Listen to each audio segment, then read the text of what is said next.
Қадірлі күн достар, бүгін сіздерге асқабақтан жасалынатын шай ішуге арналған осындай тәтті жемістерді ұсынамын.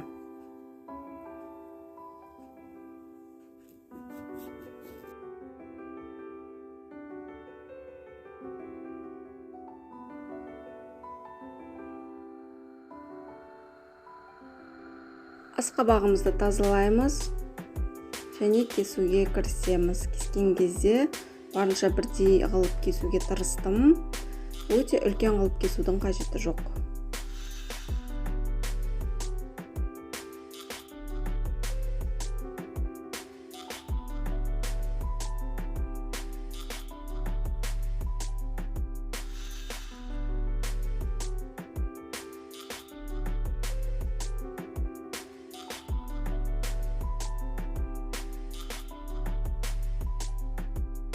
Көрдіңіздер ғой достар, мен осындай орташа кубик қылып турадым.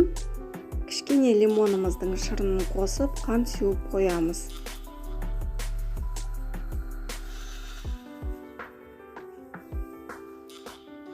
Енді осы қантпен бірге кемінде 6 сағат тұру қажет.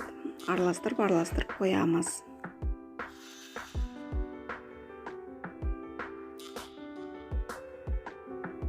5-6 сағаттан соң қантымыз еріп, асқабақ өзінің шырынын берді. Астында осындай су пайда болады.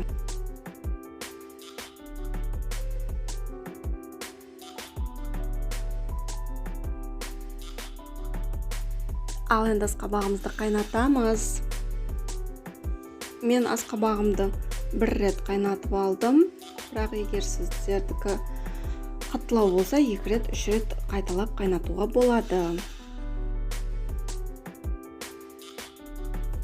Қақпағын жауып, келесі күнге қалдырдым.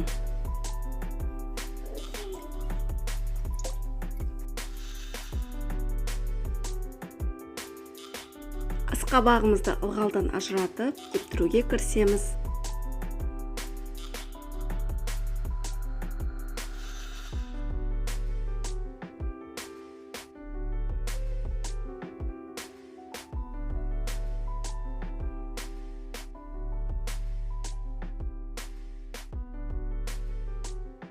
Кейпін бағалаң, шыққандай әдемі. Ал күн сәулесінде ше. Осылайда терезенің алдына кептірсеңіздер жарайды. Бірақ мен пешке кептіремін. Аузын көлегілеп ашып қоямын. Батареяның үстіне кептіру ең бюджетный. Байқап тұрғандарыңыздай, асқабағымыз мүлдем құрғап қалды. Енді мен қант ұнтағын себемін, сонымен дайын.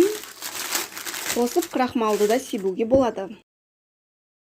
Мен бірақ сепкенім жоқ крахмалды. Ол да адамның қалауына қарай. Енді сироп жайында айта кетейін. Сиропты да блинчикке қосып, айрандарға қосып, кашаларға қосып берсеңіздер болады. Сонымен қатар сироптан осындай компот жасасаңыздар, балдарыңыз риза болады. Егер видео ұнаған болса, арнама тіркелуді ұмытпаңыздар. Сау саламат болыңыздар.